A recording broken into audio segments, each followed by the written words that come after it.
over t, right? So I'm going from point A to point B of dq over t. But that's not so bad, because dq is 0 everywhere along the path. No heat is being exchanged during any part of the process. So even though it's an integral of 0, I can do that, 0. Right? So what we just did is we thought, okay, for an adiabatic process, one where there's no heat exchange, there's no change in entropy of the gas.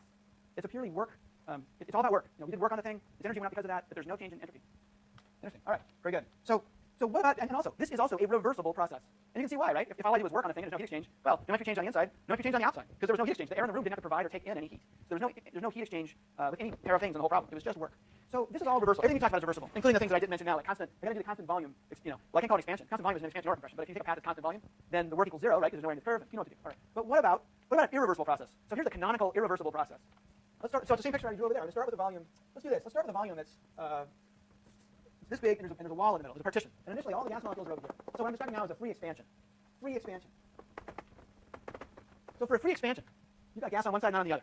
Now you take this thing, and let's say that I pull out this partition so fast that the gas molecules never have the opportunity to bump into the moving partition. So remember what I did before with the, remember I did the fast compression with the, this thing's so distracting. I have this out here because I want to talk about engines. I'm going to put it away. That's too distracting for me. I stared at that thing. But yeah, I'll be afraid of but yeah, that's actually a heat engine. It's an example of a heat engine. But I'll talk about it in a little bit. So we've got this box. This big. Starts off this big gasoline on one side of the partition. Now, if we did a fast expansion, just like the one I did before, in reverse. Before I did a fast compression, the temperature changed and I burned up the paper, right? I could have done the same thing in reverse. I could have started with it down here and did a fast expansion. But in that case, it wouldn't be so fast that the air molecules wouldn't bump into the moving partition. They would bump into it. In fact, that's a reversible process because I'm not strong enough to move it that fast. I'm not going to go faster than speed of sound, right? But let's say that I set this thing up with gunpowder and really made it have a gun blow this thing out of here so fast. Right? Just right. So the gas molecules over here do not bump into the moving partition. In other words, no work would then be done. So when I pull back with a plunger or push down with a plunger very fast, like the demo I did before, I'm doing work on the system, or it's doing work on me. If I compress it, I do work on it. If I pull back, it does work on me. But if I pull this thing out so fast, the gas molecules can't touch it, no work is done. Right? The gas molecules, in other words, if they're moving along at some velocity, they don't bump into anything. Right? A minute ago, that partition was there, now it's gone, and they just sail through that. And now they can get over this part of space, they can access the side of the box. But there's no work on them. So what is the change going to be then in the temperature of the gas? So temperature reflects the average kinetic energy of a gas molecule. And if I pull this out so fast that it doesn't do any work on any of the particles, what will be the change in the average kinetic energy of a gas molecule? It's going to be 0. It's going to be 0. I know why you thought it would go down. You think, well, wait a minute, you're going to have more space now, so the pressure's going to go down. You're thinking of, because you understand the case over here, the constant temperature case. The constant temperature case, if you did it slowly, right, or if you did it fast for that matter, in either case, the temperature would go down. You're doing negative work on the gas. If I did it fast, there's no heat exchange. If I do it slow, there is heat exchange, but either way, well, actually, I said it the wrong way a minute ago. If I did it fast, it's true, the temperature would go down. If I did it slowly, then what would happen is the temperature wouldn't change because enough heat would be exchanged outside the world, so the temperature would change. Okay. So there's 3 different cases then, where we're pulling at different speeds, right? If we pull very slowly, temperature doesn't change. Pull really fast, now temperature does change because I do negative work on the gas. But if I pull so fast that I actually remove the plunger that disappears before the gas bumps into it, now we're back to the temperature not changing anymore, but for a different reason. Kind of strange, right? We didn't really work on the system, and it didn't exchange any heat with the outside world. So in the isothermal case, heat is exchanged and work is done. In the fast, but still reversible, the fast expansion, but not supersonic, but fast like the opposite of the fast compression I did. In that case, work is done. Negative work is an expansion on the gas, but no heat is exchanged. And in this case, no heat is exchanged and no work is done. So work on is 0, and heat exchange equals 0. Right? This is an irreversible process because I can't put it back without doing work on the system or adding or taking heat out or doing something to it. I can get it back to where it was, right? So I go like this to this situation, right? In order to get it back, I can compress it, do work on it, but I have to provide work, right? And I didn't do any work to it out. In fact, if I do that and do it isothermally, there'd be heat exchange as well, and then there'd be an entropy change.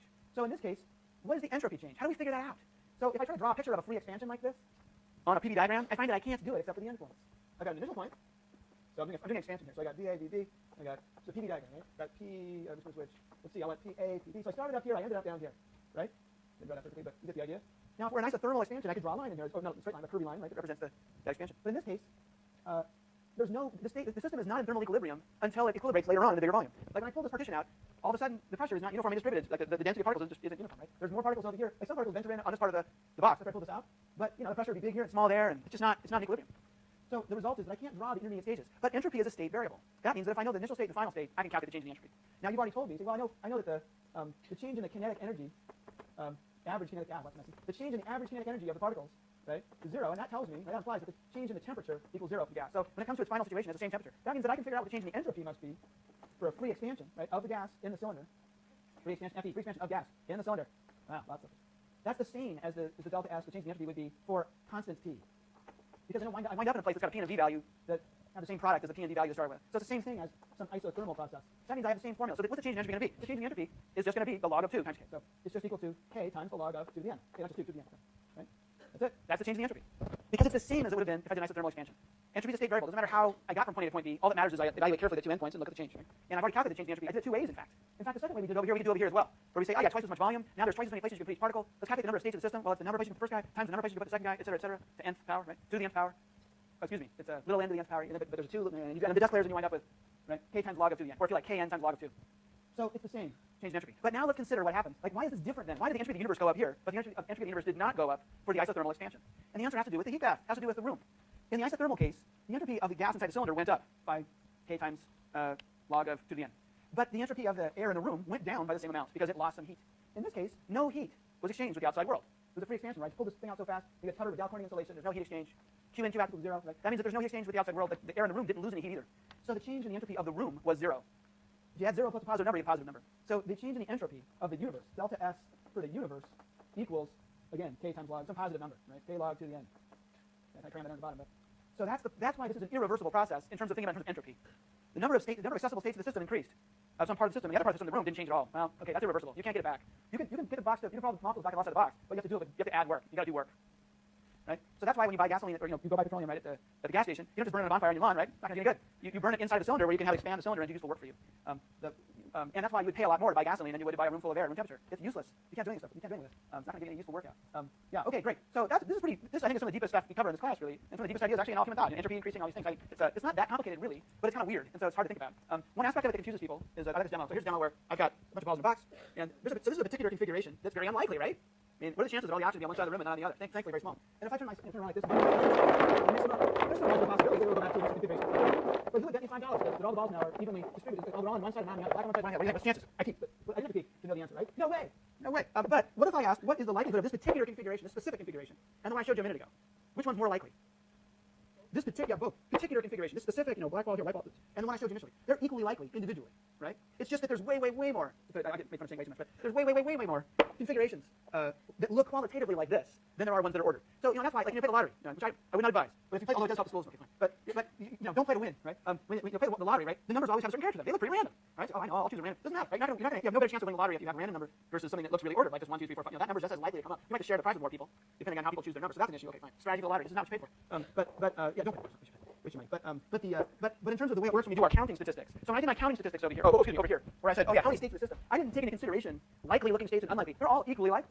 Any particular configuration is equally likely. It's a specific single configuration.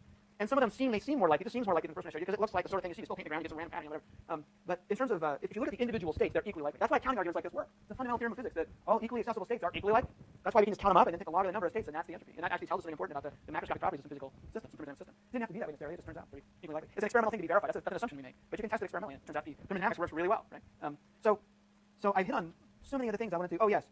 So let's talk a little more, just so it's clear. You could have some problems. So one problem with calculations about entropy in this class is that when the temperature changes, it becomes hard to. You have to deal with intervals. You calculate entropy changes. So a lot of the problems you'll see on practice midterm or practice finals and stuff have the temperature not changing for one reason or another. Maybe one of the gases involved is condensing into a liquid. Well, that means that there's some heat exchange needed in the form of a heat of fusion, or in that case it wouldn't be a fusion, a heat of vaporization. It's the opposite, it's condensation, but it's the same physical quantity. The heat of vaporization is just the same thing as the heat of condensation, right? And so that's a case where heat is exchanged, but the temperature doesn't change. Great, because now you can use that formula.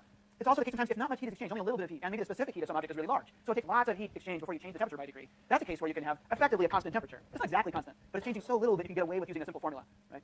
The simple formula that says delta S equals just Q in over T. So let's think about that real quick in the context of a hot thing and a cold thing. I said this earlier, but I just want to be really clear about it. You have a hot object over here. So it's hot, and you put it in context. Let's just put a little wire between it and some other object, and it's cold, right? Well, first of all, which way is the heat going to go? If I just connect them together and there's no refrigerator in the problem, right? It's just connected. Which way does the heat go, left or right? It goes to the right. So heat's going to go that way. And I'll call it Q without a subscript to indicate Q is Q is just some positive constant. The same way I use G to represent positive 10 meters per second squared. Maybe Q equals, 3 joules. Because after all, Q is a form of energy, right? It's got units of energy. I'd say, well, what's the change in entropy? Well, if Q is really small compared to the heat capacity times the amount of mass of stuff we've got around, the temperature's not going to change very much. So if we're told that, the T's don't change much, for whatever reason, I just gave you one reason, but so we can assume that. Okay, well, let's calculate the change in entropy. Change in entropy for A, what's that going to be? Change in entropy for, we'll call this part A and call this guy B. All right. So the change in entropy for A is just going to be Q in, but now I've got it's in, but let's be really clear. It's Q in for object A, right? And now we're going to divide by the temperature of A, right? Now we're going to add Q in for object B, right? And we're going to divide by the temperature of object B. It's positive, everything's positive. Well, these quantities aren't necessarily both positive. In fact, one of them's negative. But in terms of the way I've written it all, like I've got no explicit minus sign showing yet, right? When I go to the next stage now is when we start worrying about the signs of all this stuff. So for object A, is Q in positive or negative? It's negative because heat's leaving.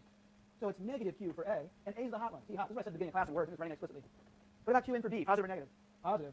Q over T cold. So this is a totally generic canonical situation. You got two things in thermal contact, one's hotter than the other. Heat's going to flow. And to calculate exactly how much heat flows depends on the physical situation. You know, maybe you've got those equations we saw for heat conductivity and everything else. Anyway, so it depends on the physical problem to figure exactly what Q is. But once you know what Q is, figure out what the change in entropy is, here's how you do it, right? And what's going to happen? Does the entropy of the universe go, oh, I should be really careful.